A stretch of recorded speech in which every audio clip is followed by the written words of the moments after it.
Nós estamos aqui hoje com o Carlos Frutuoso, um colega do mercado que já tem alguns anos aí nessa profissão e veio nos prestigiar com a sua história, nos contar como foi o seu começo. E para nós é muito prazeroso você estar aqui e obrigado por ter aceito o convite. Oh, e eu fiquei animado porque, assim, é um corretor de imóveis, especialista em avaliação imobiliária. E eu lembro que quando eu iniciei no mercado em 2001 ou 2002, o Oscar Hugo, que o presidente do Cresce na ocasião, ele pediu para fazer e para elaborar algumas profissões que seriam possíveis para o corretor de imóveis. E avaliador imobiliário era uma dessas profissões que foi feito o levantamento, mas naquela época nem existia essa possibilidade. E hoje nós estamos aqui com um perito avaliador, alguém que se tornou profissional nessa área e nesse nicho de mercado. Então estou muito animado para essa conversa, Carlos. Vai ser incrível. Vamos para cima, para frente. Como é que você está, Isa? Tá tudo bem? Tudo bem, quero agradecer a oportunidade de estar aqui, o convite também. E até a indicação da nossa colega Ana Mônica, Sim. né? Sim. E para mim é uma satisfação muito grande estar sempre colaborando com a classe, tá? Sempre que posso eu procuro fazer isso, porque é importante a gente compartilhar os conhecimentos. Sim. Estou à disposição de vocês. Não, show de bola. Carlos, de onde que você veio? Como é que é a sua origem? Conta um pouco da sua história. Seu nome Frutuoso vem de onde? Assim, é italiano, não é? Tá. Bom, meu nome completo é Carlos Augusto Frutuoso. Eu nasci em Uberlândia, Minas Gerais. Me mudei para Goiânia em 2003. No início eu até não atuava aqui no mercado imobiliário. Foi um intervalo, porque lá em Uberlândia eu atuava. Mas logo em seguida eu voltei para o mercado imobiliário. Para quem é do mercado deve se lembrar da Brookfield, incorporadora. Sim. Eu fiz parte da primeira equipe da House da Brookfield, chegando até a gerente de equipe. E depois me afastei novamente, morei 2 anos em Palmas e voltei desde então no mercado imobiliário como autônomo. Tá? Você perguntou sobre o sobrenome, ele tem uma origem espanhola. Tá, ok. Tá? Então, eu até tenho em casa aquele escudo, brasão, né? Legal. Conta a história, tá Super lá. legal. Tá Oh, certo? que bacana. E aí você veio para Goiânia e você foi para Palmas. Palmas também, na época que você deve ter ido lá, tava naquela abertura de cidade, um desenvolvimento muito grande ou não necessariamente? Já tinha parado um pouco? É uma capital, tá? Foi construída para isso, muito nova. Eu cheguei lá, tinha 20 e poucos anos. Foi em 2010, 2011. E lá também eu não atuei no mercado imobiliário, mas como eu gosto muito de acompanhar, eu acompanhava lançamentos lá. Mas hoje o momento lá está mais acelerado do que naquela época, Entendi. tá? Inclusive empresas aqui de Goiânia que já há alguns anos atuam lá com grandes lançamentos. E aí você veio assim de Uberlândia e lá em Uberlândia o que você fazia antes? Como que era? Eu comecei a trabalhar no escritório de construção do meu pai aos 18 anos. Depois montamos uma construtora, eu, ele, meu primo, que ficávamos à frente. Tinha um sócio engenheiro, e meu irmão e meu cunhado, mas que atuavam só como sócio. E fizemos na época, isso na década de 80, Uberlândia, e na região tinha um boom grande de reformas para agências bancárias. Que é exatamente o contrário do que está acontecendo hoje. Hoje as agências estão sendo fechadas. Né? Na época era a expansão dos bancos, então a gente fazia muita reforma. Chegamos a construir prédios lá, casas populares, casas grandes, de alto padrão e tal. Aí depois a situação, em função da inflação no final da década de 80, tornou quase que impossível atuar na construção civil. Aí eu passei para outra atividade e depois, em 2003, eu vim para cá. Tá? Certo.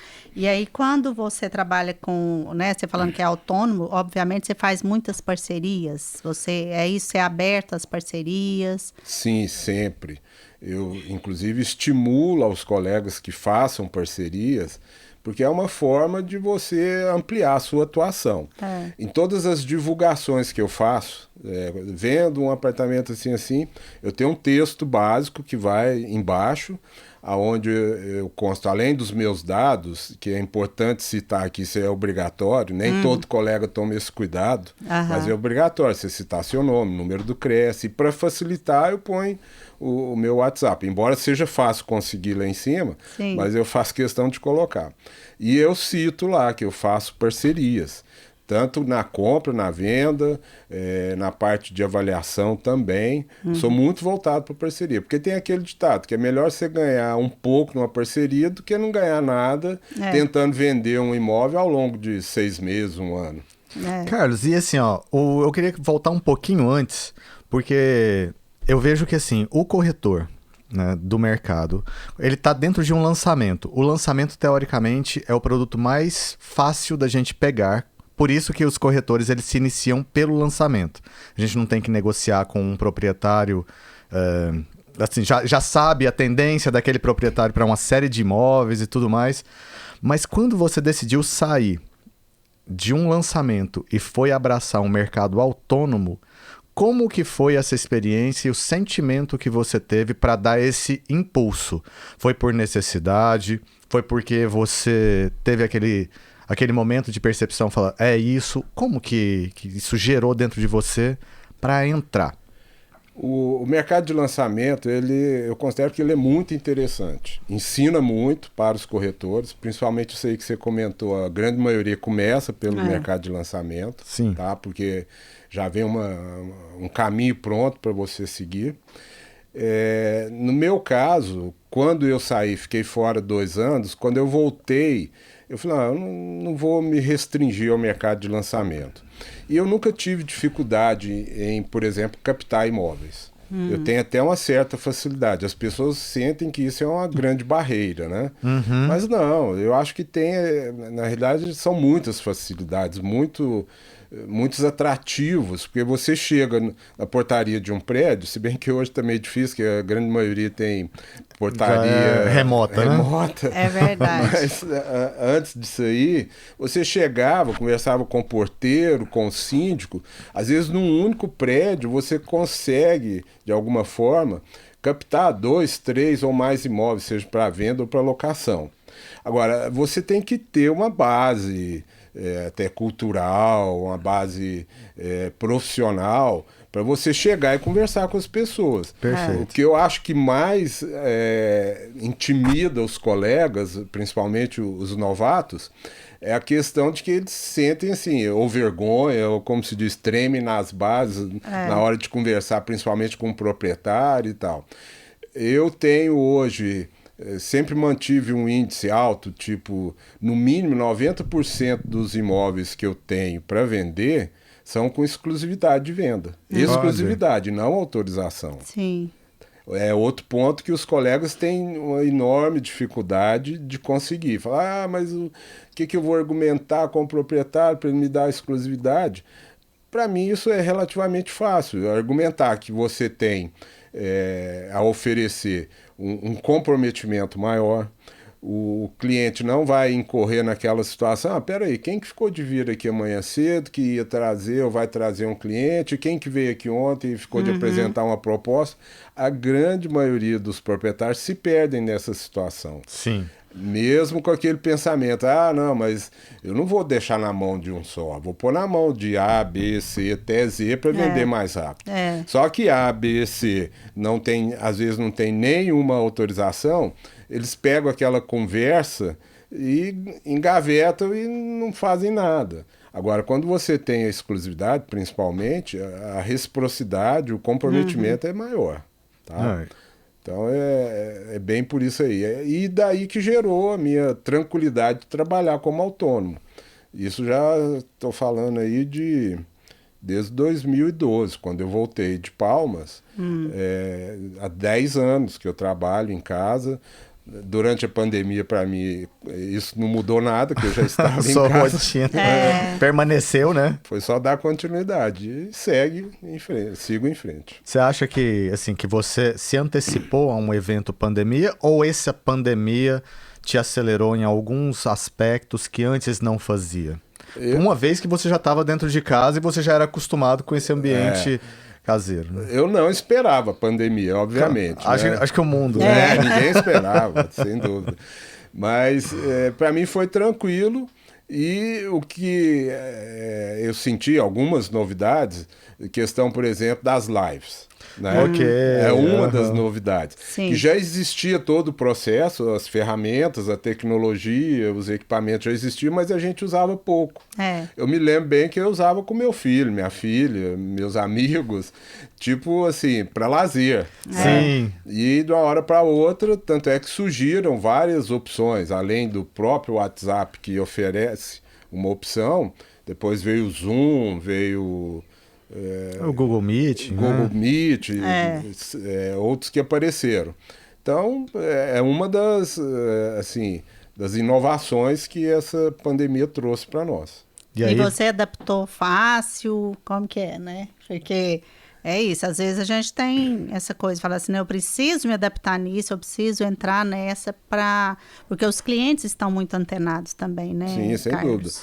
Eu dou muito valor a conversas pessoais. Sempre dei. Sim. Obviamente que na pandemia eu tive que tomar os cuidados, né? Eu não podia ser diferente das pessoas, ficar tentando forçar uma conversa pessoal. Mas hoje eu ainda ofereço as lives quando, por exemplo, tem pessoas de fora que entram em contato, preciso avaliar, quero vender, quero comprar, para facilitar, tá? Ou mesmo pessoas daqui de Goiânia, também facilita a questão do deslocamento. Todo mundo acabou se acostumando com as lives por conta disso. Você, para sair de um ponto e ir até outro, você demanda um tempo, depois tem que voltar, e a live elimina esses tempos, você ganha tempo. Né? Então, eu tenho usado bastante.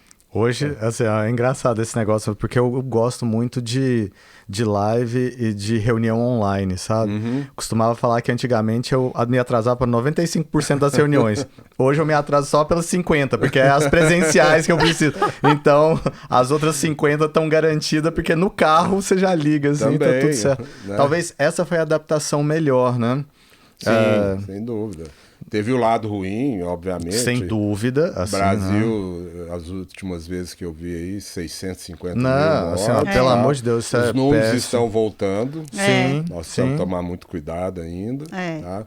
Mas teve um lado bom, né? Teve o lado da aceleração tecnológica, né? Também. Que precisou pra gente se unir em um momento que não poderia estar presencialmente junto. Talvez fosse um primeiro, um início de algo para que falasse como que seria a tecnologia, né? Entender, talvez nesse sentido.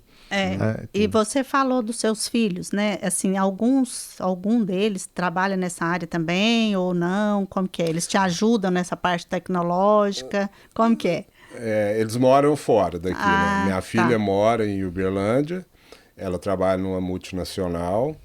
E meu filho é oficial de justiça, mora em Águas Claras. Tá? Sim. Mas eu estou sempre recorrendo a eles quando eu preciso de uma ajuda. Recorre pelas lives, assim, me passa uma live. Me passa isso, me ajuda aqui. Tá? E a gente está sempre ajudando um ao outro, na medida do possível. Eu ajudo com a questão da experiência também. Né? Claro, cada Tá um dá o que tem, né? Exato, Mas... troca conhecimento. Isso é muito bom. Carlos, nesse negócio assim de... Vamos ainda falar de tecnologia um pouquinho mais, porque eu entendo a dificuldade da adaptação, principalmente para você que está no mercado há tantos anos, né, e viu isso tudo crescer. Com certeza, na época era internet de escada ainda, não era? Sim. Talvez na época até sem internet, assim, sem celular, e aí depois veio a internet de escada e tudo mais. Então, assim, como que você lida com as redes sociais hoje dentro da profissão? Você utiliza delas bastante? Não utiliza? Você não emplacou isso em você? Como é que você Porque você é autônomo. Quando a gente está dentro de uma egrégora, de uma equipe, é diferente. Porque parece que um meio que impulsiona o outro para aquilo. Mas como autônomo, como que isso roda na cabeça? Eu gosto muito de tecnologia, mas ao mesmo tempo valorizo muito a minha privacidade. Eu me lembro perfeitamente que quando começou a ter grupos no WhatsApp, aliás, antes dos grupos, para entrar no WhatsApp, eu fui meio reticente. Achei que aquilo lá ia afetar muito a minha privacidade e tal. E o meu filho falou, pai, você precisa entrar, isso aí vai te facilitar para comunicar com seus clientes e tal. Entrei. Aí, logo depois que eu entrei, eu comecei a dar uma atenção para os grupos, que na época eram um máximo de 100 participantes. E eu criei grupos só do mercado imobiliário.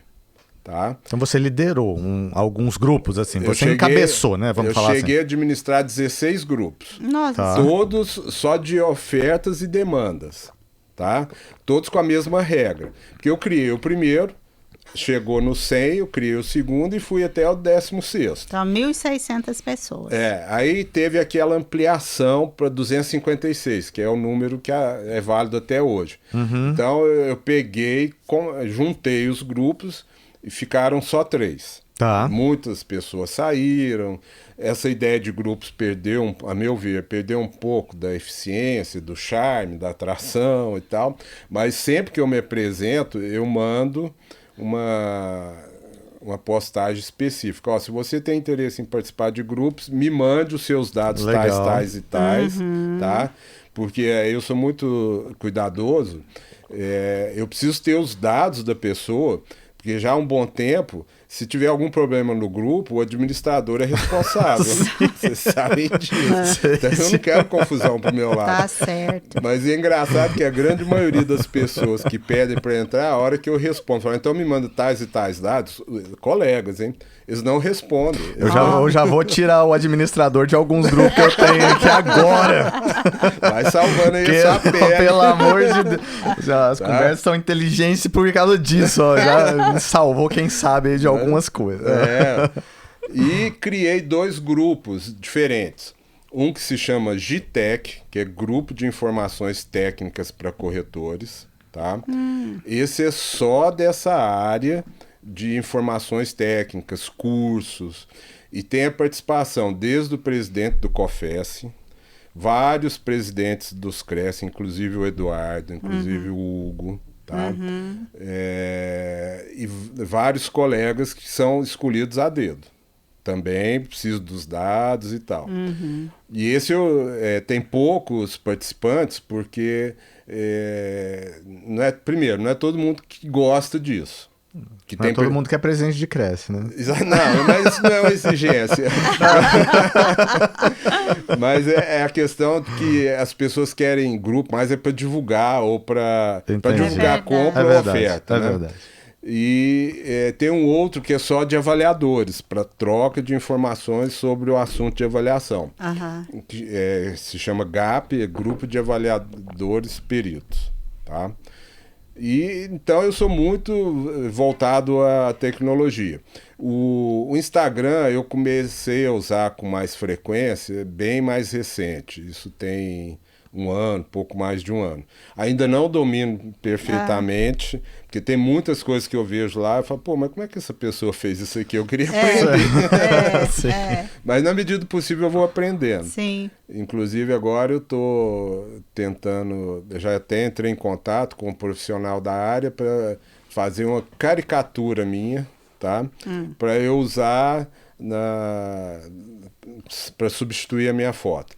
Tem alguns aplicativos que você entra e tal, e faz isso até na hora e tal, mas eu preferi procurar um profissional para ter um trabalho mais elaborado. Então, tecnologia me atrai muito. Dá para ver. Dá pra ver, com certeza. Muito legal, com certeza. muito bom. Tá? E eu uso sempre isso na medida do possível. Você chegou a trabalhar com seu pai, que você falou, não foi isso? Sim, no começo. Você, na época, assim, você queria levar a empresa para um lado mais tech também? Ou isso não existia na época? Como que é? Você era muito novo na época, assim, né? Eu comecei com 18 anos. Tá. Logo em seguida, nós montamos a construtora, tá? Mas sempre que eu podia, eu tentava inovar alguma coisa. Para construir prédio, por exemplo, eu fui o responsável, eu que cuidei, me lembro bem de 2 pontos. Um, da compra do elevador de carga. Certo. Tá? Que nós estávamos numa transição em que se usava, obviamente tinha que usar o elevador, mas muitas construtoras ainda faziam o elevador de madeira. Você ia subindo na madeira. Cara, uma vez eu subi num negócio de um elevador de um prédio, até hoje minha perna treme por conta daquilo. Mas... E estava começando a instalação de elevadores com grades metálicas. Sim. Então nós compramos um de grade metálica, tá? Que usamos no primeiro prédio, no segundo prédio e tal. E também a questão da segurança do trabalho, que na época estava começando. Eu fui o responsável pela compra de capacetes. Na época só capacete. Hoje tem muito mais EPIs que são exigidos, né? Mas eu comprei capacete, fiz todo um trabalho junto aos colaboradores, porque não aceitavam muito. Pô, como é que eu vou trabalhar com isso aqui? Vou ficar feio, vai ficar quente, não sei o quê e tal. E não tinha exigência. Sim. Eu não podia chegar e falar ou usa ou não usa, tá? Então foi na base do convencimento e tal. Mas era pouco na época. Isso nós estamos falando da década de 80. Tá? Sim, mas era uma mente inovadora. Sim, sim. Assim, porque é antecipar algo que já vai acontecer. Tanto é que hoje já está acontecendo. Assim, hoje um funcionário sem capacete não é impraticável, assim, né? Não é permitido. É ilegal. E não é só o capacete, tem vários outros EPIs, Sim, né? E na época não. Na época você tava assim, ó, gente, vocês estão antecipando há um tempo. Exato. E isso é difícil, não é? Assim, é difícil de sair. Mas então, assim, você sempre teve essa mente inovadora. Sim, eu tô lembrando aqui agora, teve uma mudança. Nós tínhamos um escritório num prédio e mudamos para uma casa por conta de necessidade de ampliar as instalações e tal. Aí, na época, teve um lançamento de um telefone interno que tinha umas teclas, tá? Uma grande novidade. Então, eu fiz questão de comprar aquele modelo. Depois, em seguida, teve um outro lançamento melhor. Trocamos por aqui lá. Tudo iniciativa minha, entendeu? Então, sempre ligado nas inovações. Que espetáculo. E aí, talvez por isso mesmo, hoje você se especializou em um ramo aonde a gente conversava, né, em 2001, porque são poucos os que se especializam, né? Normalmente os corretores eles têm a tendência, eu não posso generalizar, claro, nenhuma generalização é inteligente, mas assim, a grande parte dos corretores tem uma tendência de falar assim, ó, me passa qualquer coisa que eu vendo para você ou que eu faço. Não, mas você troca também a pia? Troca a pia. Porque eu não sei, não, eu também te dirijo ali para... Então, enfim, e você não, se focou ali. Mas antes da gente entrar nesse assunto, eu queria saber do Cresce. Como que o Cresce surgiu, então, na sua vida, assim? Que hoje você é muito atuante lá dentro, não é? Isso foi um lance de sorte. Uma colega me chamou para participar de uma reunião que, na época, eu achei muito interessante. O presidente Oscar Hugo promovendo a abertura de receber corretores no Cresce para um bate-papo informal. E ela me chamou e eu falei, eu vou. No dia e no horário eu tive que atender um cliente. Aí eu mandei uma mensagem para ela e falei, não posso ir e tal, mas vai me mantendo informado aqui e tal, eu tenho algumas ideias para sugerir. E ela passou isso pro presidente Hugo. Ele, segundo ela, virou para ela na hora e falou, faz o seguinte, fala para ele vir aqui conversar comigo. Eu achei ótima a ideia. Isso tem uns 10 anos, por aí. Não, uns 8 anos, tá?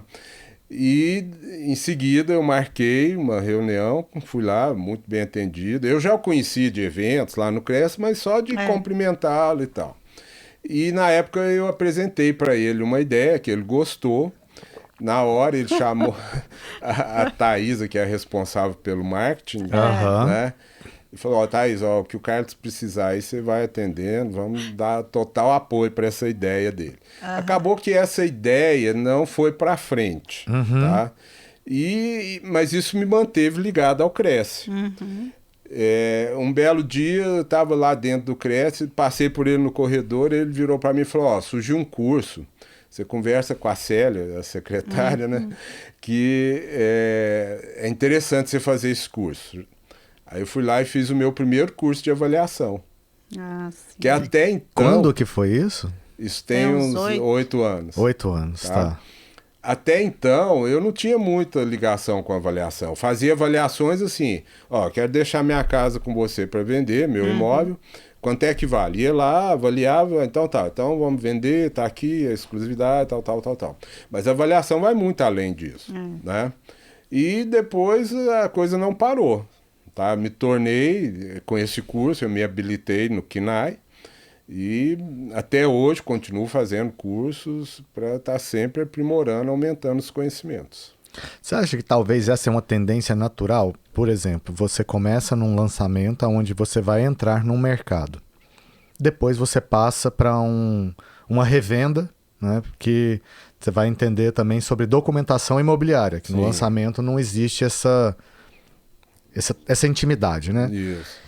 Com essa documentação. E depois você passa a nichar ainda mais.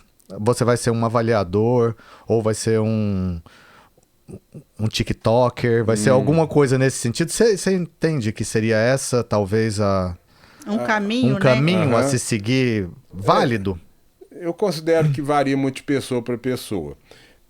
Tem muitos colegas que estendem a sua permanência no nicho de lançamento, porque entram, se dão muito bem e ficam ali. Enquanto está tendo um retorno atraente, eles não, com alguma razão não veem muito motivo para deixar essa oportunidade. A avaliação, para mim, foi assim, não fui atrás, ela chegou até a mim, tá? Mas eu continuo tendo muito contato. Ontem mesmo eu fui visitar um cliente para vender um imóvel, tá? Estou terminando uma outra captação de um apartamento, tenho vários imóveis com exclusividade, continuo atuando. Eu considero muito importante você ter conhecimento, assim, o máximo do mercado, porque se você, como você comentou, se você escolher um nicho, dentro desse nicho, seja ele qual for, você pode ser questionado por um cliente sobre uma informação de um segmento diferente. Aí, se você não tem a informação mínima que seja, como é que você responde? É verdade. Pode te complicar naquele nicho que você está. O cliente fala, bom, peraí, ele não soube me responder, então será que ele é confiável? Vamos analisar outro? Tem que ter um preparo, né? Porque a gente sabe que a capacitação, ela sempre vai ter que correr atrás, né? Exato. E ninguém é bom em todos os segmentos. Isso eu tenho comigo, tá? Mas também, às vezes, você ficar dando atenção a só um nicho, pode ser que você fique meio que ultrapassado nos outros, tá? Então, mas também varia muito de pessoa para pessoa. Eu entendi. E assim, dentro do nicho específico, vamos então entrar já na avaliação imobiliária. Quais são os desafios de um avaliador imobiliário? O que tem no dia a dia, assim, que fala assim, nossa, isso não esperava isso daqui, mas acontece? Bom, um ponto importante. Todo corretor pode fazer avaliações, tá? A grande maioria não sabe desse detalhe. Os poucos que sabem têm receio de fazer porque tem poucos conhecimentos. Você precisa ter conhecimento para fazer bem feito. Eu criei um ditado já há um bom tempo, fazer de qualquer jeito, qualquer um faz. Agora, bem feito, você precisa ter conhecimento. Principalmente o PITAM, que é o Parecer Técnico de Avaliação Mercadológica, A grande maioria não sabe o nome. Você chega e fala, você conhece pitanga? Não conheço. Pitanga? Não é de comer? A pessoa fala isso. Correndo o risco de... Essa eu não ouvi não, mas corro o risco de ouvir, né? Como às vezes eu comento com clientes, porque infelizmente nós temos colegas que fazem avaliação, mas de uma forma não tão profissional, principalmente com relação a honorários, a gente está correndo o risco de um cliente receber a qualquer hora um e-mail começando com a seguinte frase: eu acho que vale. Isso, Cadê o profissionalismo? Entendeu? É um achismo total. É prova do achismo. Tá certo. 90% de certeza absoluta. Que eu acho que vale. Mas, então, a avaliação tem isso. Agora, como se tornar um bom profissional? É se capacitando. Isso. Tá? O COFES oferece o KNAI, que você tem que fazer um curso específico para se habilitar. Você passa a ter um segundo credenciamento, tá?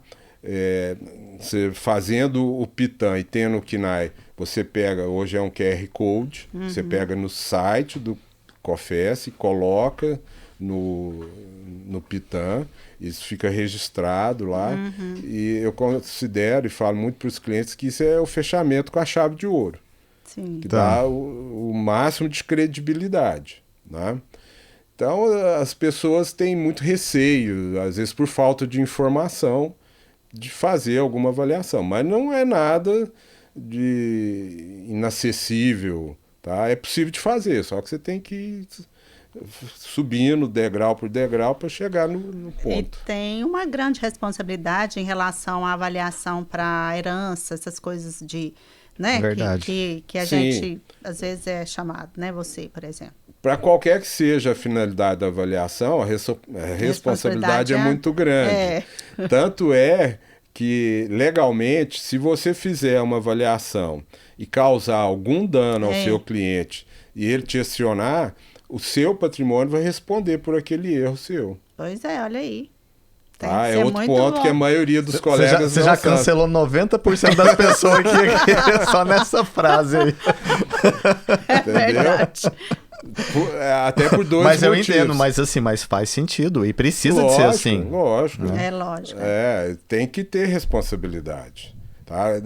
Às vezes eu sou procurado por clientes, não, mas eu queria só uma informação verbal, só um papelzinho daqueles que os corretores fazem. Bom, infelizmente eu não trabalho dessa forma.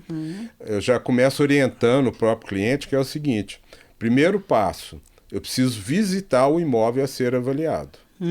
Porque nessa visita eu vou identificar o imóvel, conhecer em detalhes, de preferência junto com o proprietário, porque às vezes eu tenho uma dúvida, esse forro aqui, como é que foi feito? Porque olhar uma coisa, mas a gente não consegue ver dentro do forro. Sim. E às vezes tem algum detalhe lá dentro que valoriza muito, ou pode ser até o contrário, que desvaloriza. Então eu preciso ter essa informação do cliente. Se ele não puder me acompanhar depois, antes de apresentar a minha proposta, eu vou fazer uma série de perguntas para eu ter uma noção do imóvel. Eu preciso avaliar a documentação. Certo? Tem que entender disso. Exato. Depois de feitas essas análises, é que eu apresento a minha proposta. Hoje mesmo, antes de vir para cá, um cliente que quer comprar um imóvel, que eu fui visitar no domingo cedo, tá? O cliente comprador me ligou perguntando se eu já tinha avaliação. Eu falei, não tenho. Eu ainda nem mandei a proposta. Eu estive lá no domingo, vou mandar para o dono, e ele que vai resolver se vai me contratar ou não. Tá? Então eu tomo todos esses cuidados que são importantes para dar credibilidade. Você sabe que me lembrou um pouco, lá nos Estados Unidos tem uma profissão que chama inspection. Assim, não é uma profissão, isso é uma atividade, né? Certo. Então toda compra e venda, existe esse cara da inspeção, ou essa empresa, né, na verdade, que faz. Quando você falou do forro, que não sabe o que tem lá em cima e tudo mais... isso é necessário para você passar credibilidade, você como corretor, passar credibilidade pro comprador, né, do que ele está comprando. E não é só necessário, lá é legal, assim, lá Pois é, e aqui não E aqui tem. não tem isso, não é né? Não comum, tem. né? Aqui, Não de é- repente, é o chega assim, contrário. nossa senhora, eu não sabia que o teto tava desse jeito. Mas já comprou, e agora? Aí entra a responsabilidade de quem avaliou. É isso. Então, assim, talvez a avaliação que você está falando aqui teria que, teoricamente, incluir tudo isso, inclusive estrutural e tal, para saber o que o imóvel tá lá? A responsabilidade da parte estrutural é de engenheiros. Sim. Tá? Porque nós não temos conhecimentos para isso. Agora, a avaliação que os corretores fazem é avaliação de mercado. É mercadológico. Mercadológico, certo? Então tem essa diferença aí que também precisa ser levada em consideração. Dependendo do estado em que se encontra o imóvel, é preciso juntar um engenheiro, um corretor. Se for na área rural, às vezes tem que chamar topógrafo, outros parceiros que vão completar o trabalho total. Você já teve, assim, algum cliente que você fez uma avaliação e ele não concordou de jeito nenhum com o preço e fez você voltar na avaliação que você tinha feito e rever? Pedido, sim. Não só depois da avaliação, como antes. Eu preciso de uma avaliação, mas precisa que o valor seja tanto. Então você não está precisando de mim, você já está com o seu problema resolvido. É verdade. Tá? Mas não tem motivo para voltar, para mudar alguma coisa, a não ser que surja um fato, tipo assim, eu esqueci de comentar com você que lá tem mais isso, mais aquilo outro e tal. Entendi. Tá? Mas fora isso, já tive até em parceria com um professor meu, nós fizemos uma avaliação e o cliente não gostou e está na justiça. Olha só. Tá na justiça, a avaliação está assim? Nós estamos pleiteando os nossos honorários, porque ele não a avaliação foi feita feita de acordo com Entendi. tudo que é necessário e ele não pagou. Tá. Porque ele não concordou com o preço. Não concordou. Você, não, isso daqui foi meu avô que não sei das quantas, que trouxe a pedra lá de não sei o que, Eu da morei escavação. aqui tantos anos. Porque ainda tem essa coisa Porque tem isso, né? do valor emocional, Tem né? muito, Demais. muito. A gente, no comum dia a dia quando eu estava como corretora, tinha isso, né? Você vai dar Valor, amor, paixão, lembrança, isso ninguém compra. E aí, para falar isso e eles entenderem, é que é mais difícil. Né? Eu falo numa boa, lógico que Sim. tomo os cuidados, na hora certa, da forma certa e tal. Mas muitos proprietários não concordam com isso. Entendeu? Porque para eles, realmente, aquele valor tem que agregar no preço, né? Tanto que na minha proposta consta, e depois no documento final eu faço questão de repetir, um parágrafo completo falando que aquela avaliação mostra o preço de mercado. Tá? Para não dar chance ao cliente de alegar, mas eu acho que vale mais. Tudo bem, você achar uma coisa, mas o mercado é outra realidade. Sabe, Carlos, e eu vejo assim o quanto é importante realmente o corretor, mesmo que ele não seja um avaliador, ele ter responsabilidade quando ele fala isso para as pessoas, sabe? Quando ele fala um preço, porque quantos e quantos imóveis que a gente recebe, né? Eu vou falar aqui porque é atual, a gente ainda recebe com preços exorbitantes, assim, acima do que valeriam, com a expectativa de aluguel acima do que valeria. Que a gente tem que devolver para o cliente falando assim, olha, talvez isso possa ter sido na época para não queimar ainda o corretor que falou aquele negócio. Então fala assim, mas a realidade de mercado é outra, hoje é assim, e a gente vai trazendo e conduzindo ele para baixo. Inclusive para não fazer o corretor de antes parecer um mentiroso e aí a gente acabar ferindo a própria classe nossa. Sim. Né, assim, como um descrédito. Exato. Então, talvez, assim, se a porque pessoa às fosse... vezes, para agradar, né, o proprietário, muitos Pra fazem isso para vender, né? vender, para pegar para vender. E a gente sabe disso, né? Fala assim, não, seu imóvel é esse preço, tal, aí agrada, o proprietário fica feliz, aí passa um mês, não vendeu, 2 meses não vendeu, 3 meses não vendeu, aí, né, a pessoa vai tendo que cair na real e tal. Aí, normalmente acontece isso. E quando chega na mão de um outro corretor, que já está no preço certo, aí vende, né? Então, quer dizer, fica essa... Já deveria ter sido feita uma avaliação, né? Mais apropriada correta, pro momento. apropriada, porque Eu- é perda de tempo, né? Eu tomo os cuidados seguintes, tanto na autorização de venda quanto na exclusividade de venda, quando tem essa divergência, desde que ela seja significativa, porque às vezes eu avalio por X, o cliente quer X mais um, que a diferença é mínima, tá? Mas quando ela é significativa, eu menciono lá, preço de divulgação, tanto, preço da avaliação, tanto. Ah, tá. Para o cliente não cair naquela, mas eu não lembro que você me passou esse preço, não. Tá lá, tá escrito, tá assinado. Entendeu? É uma precaução Sim. para não incorrer em debates depois desnecessários. Isso já é assim, já é o perfil profissional do avaliador falando e ajudando o corretor a vender, né? Como você tem essas duas profissões dentro de você, assim, na sua atuação, você coloca uma perito avaliador para ajudar o seu profissional corretor ser facilitado ali naquela hora. Você sabe o que pode vir a dar um problemão aí, né, nesse sentido. Na verdade, essa conversa aqui é uma aula para quem... Espetacular. Né? Para quem realmente, né, tem interesse em conhecer esse lado, né, da profissão, entender as responsabilidades, então, né, que... E quem sabe, assim, teoricamente, deveria ser a primeira... matéria, né? Vamos colocar nesse jeito, de escola a ser lecionada dentro de uma corretagem. Porque com certeza você inicia ali um TTI em alguma matéria que eu não sei qual que é, mas que a pessoa já pega, faz a matrícula e já começa a atuar no mercado. Exato. Que seja a primeira matéria a avaliação, para falar assim, ó, gente, é a base e a responsabilidade de passar um preço, de entender como que o mercado se precifica também. Né? Exatamente. Porque um auxilia o outro. Dentro disso aí que você acabou de falar, como que o mercado se precifica, voltando um pouquinho aos lançamentos. A minha atuação hoje nos lançamentos eu considero até distante, tá? Mas ao mesmo tempo eu estou sempre procurando participar de meetings, presencialmente ou não, tá? Para eu me manter informado. Ó, foi lançado tal tipo de apartamento em tal lugar, o preço é tanto por metro quadrado. Carlos, isso que eu ia te perguntar agora, assim, quando você me falou, me veio assim essa pergunta, eu acho que ela é bem válida.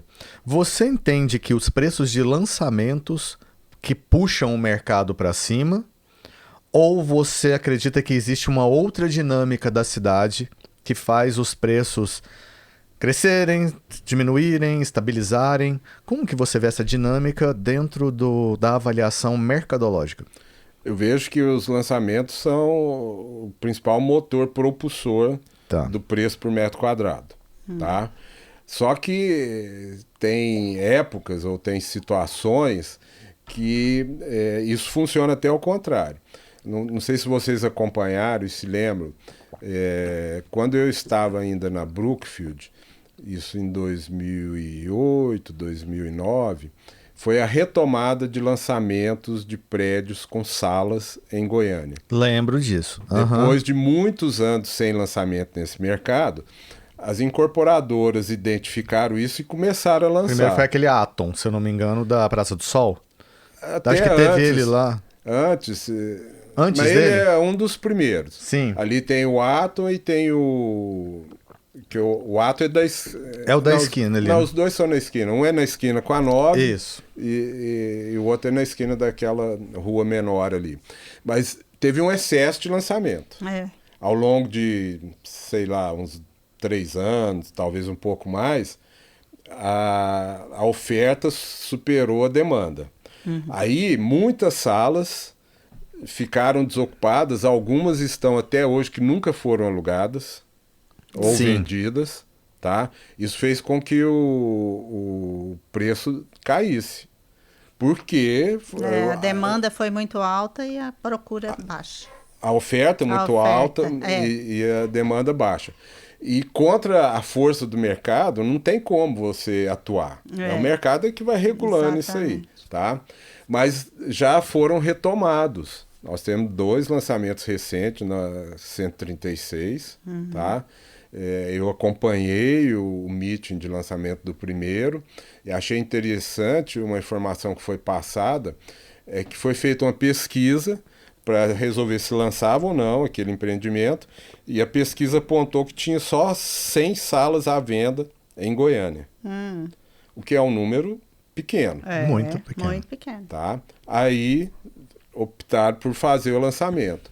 E o outro, logo em seguida, foi em relação ao sucesso do primeiro. Do primeiro, Entendi. Tá? Então está sendo retomado isso aí. Eu sempre vejo assim que construtora corre-se um risco, né? Assim, de certa forma é um risco. Eu lembro na época do campo de golfe que fez uma pesquisa aqui que todos assim que poderiam abraçar a ideia de ter um campo de golfe aqui. Então foi um lançamento, o campo de golfe é incrível assim, tipo, é espetacular, nível mundo mesmo assim.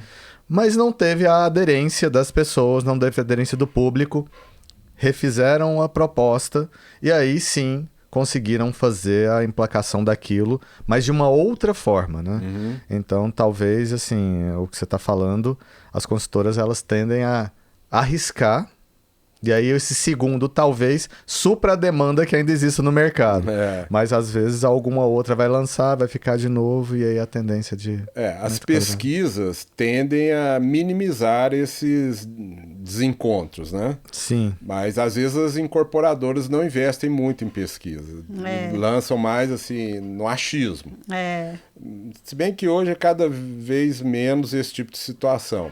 Mas no caso específico aí que você citou, eu ouvi um comentário de um colega no início desse ano, final do ano passado, que eu achei muito válido. Lá, esse condomínio fechado, Sim. ele está sendo a bola da vez por conta de... primeiro, hoje ele já está mais próximo da cidade do que quando foi lançado, porque antes era longe. Hoje não, os condomínios estão andando para lá. Né? E... muitos condomínios já ultrapassaram, então ele já ficou mais perto, ele está sendo a bola da vez, está tendo uma procura muito boa lá. Mas eu imagino que quem lançou, quando foi isso? Nossa, acho que foi em 2005, talvez até menos. Né? Eu não estava no mercado 2004. Aqui quando foi lançado. Mas imagino que a intenção não era passar por uma remodelação só para hoje em 2020, 2022, que ele está tendo uma aceitação. Era para ter tido essa aceitação lá no lançamento, né? Só às vezes é muito visionário, né? Assim, também. Então, assim, você tem que esperar o público capturar aquilo. Exato. Mas quem tem tempo de esperar, quem não tem essa pressa, eu acho sensacional. Sim, não, é incrível. Né? A pessoa assim. ser ele vê alguma coisa que está lá na frente, que ainda, né? E de repente ter esse tempo de esperar para colher o fruto, né, do trabalho. Exato. Então isso é incrível. Assim. Isso, na verdade, é o empreendedorismo de fato. De né? fato. Isso acontece, por exemplo, nos loteamentos na beira dos lagos que nós temos aqui por perto. Há poucos dias eu participei de um meeting que ele tem, se não me engano, 30 e poucos quilômetros de acesso de terra. Tá? Isso para muitas pessoas é um ponto negativo. Para outros, não, eu adoro isso, porque eu vou lá, passo o final de semana, sujo o carro e volto e falo para os meus amigos, ó, passei o fim de semana na minha fazenda. Tem gente que é assim, né? Seja de barro ou de poeira, né?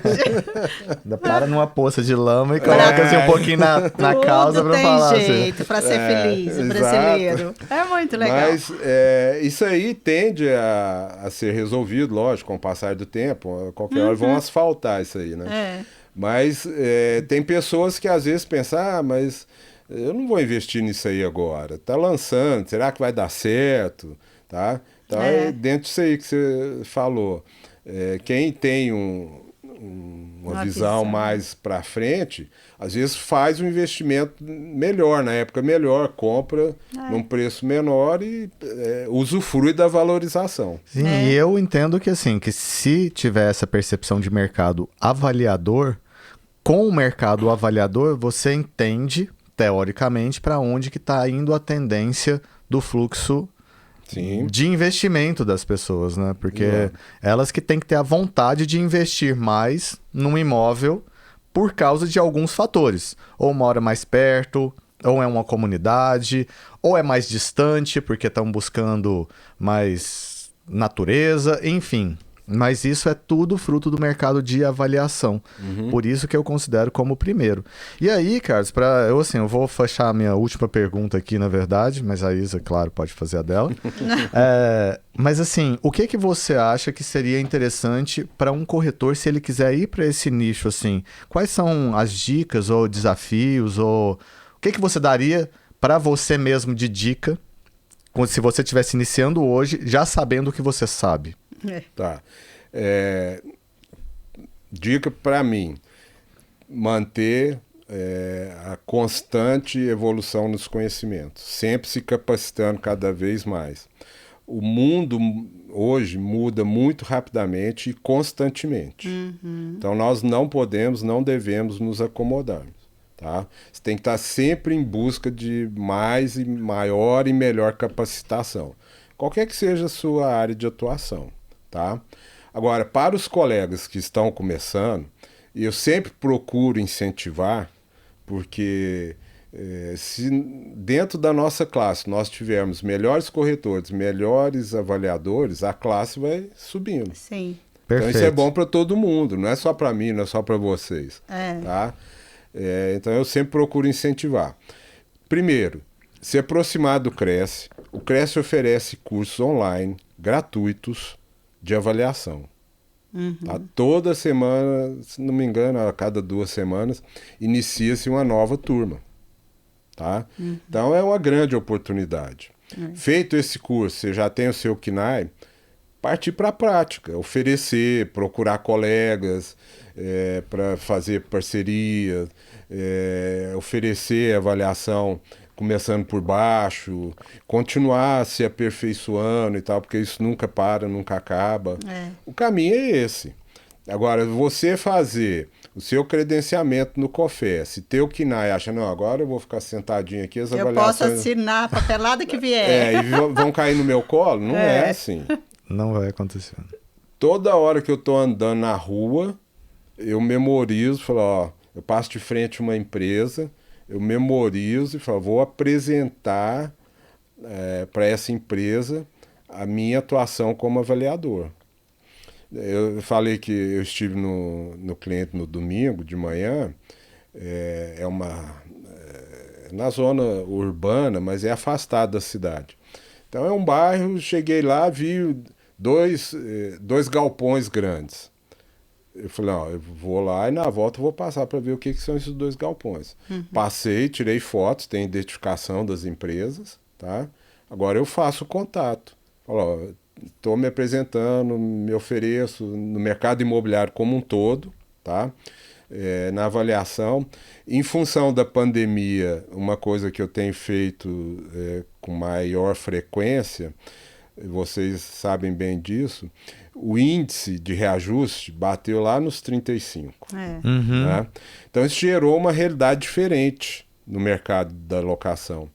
Então eu fui contratado várias vezes para imóveis, um apartamento, uma casa, grandes empresas discutindo o valor de locação para fazer avaliação e incluir na ação, porque muitos desses casos teve problema, né? Partiu para a esfera judicial para apresentar o PITAM. Entendi. Tá? Então, novamente, isso aí é igual você captar um imóvel para vender ou para alugar. Você tem que procurar. Tá? Eu defendo essa tese. Espetacular. É isso aí. É como eu falei, né? Foi uma aula já aqui para todos nós, né? E mais uma vez, então, a conversa tem que chegar ao fim, né? Mas é quase 1 hora de conversa já. Passa rápido. Passou rápido. Porque foi incrível o assunto. Aí eu quero, de novo, agradecer Viu? E estamos por aqui e a gente agora já sabe, né, para indicar um avaliador, aí nós temos o Carlos, né? Estou à disposição. E É aí incrível. agradecer mais uma vez. Agradeço muito a obrigada. oportunidade. Espero ter colaborado com a nossa classe. Muito, né? imagino. Estou à disposição de atender os colegas que precisarem de alguma informação, porque eu, como delegado do CRES, eu tenho a função aqui em Goiânia de ajudar, passar informações para os colegas. Porque os delegados no interior, eles têm até uma realidade diferente. Eles são até orientados pelo próprio CRES, quando eles são nomeados, para eles irem lá se apresentarem para a sociedade e tal. E em função disso, eles são chamados para todos os eventos lá para participar como autoridade. Agora aqui é diferente, o conselho está aqui, né? Lá você dá uma carteirada, né? Mas, ó, tô entrando nessa festa. Mas não é uma coisa que me atrai. Então, me faz muito bem, tá? Orientar os colegas, tirar dúvidas e tal. Então, estou sempre à disposição também para isso aí. Incrível, Carlos. Obrigado. Gratidão mesmo por ter vindo. Gratidão por ter compartilhado.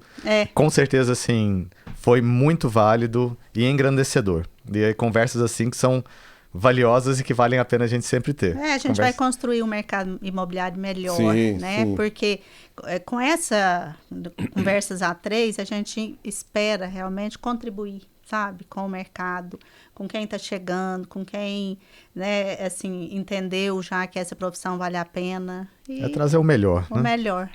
Obrigada. Mais uma vez, muito obrigado e muito sucesso. Para nós todos, avante, a gente se vê. Tá?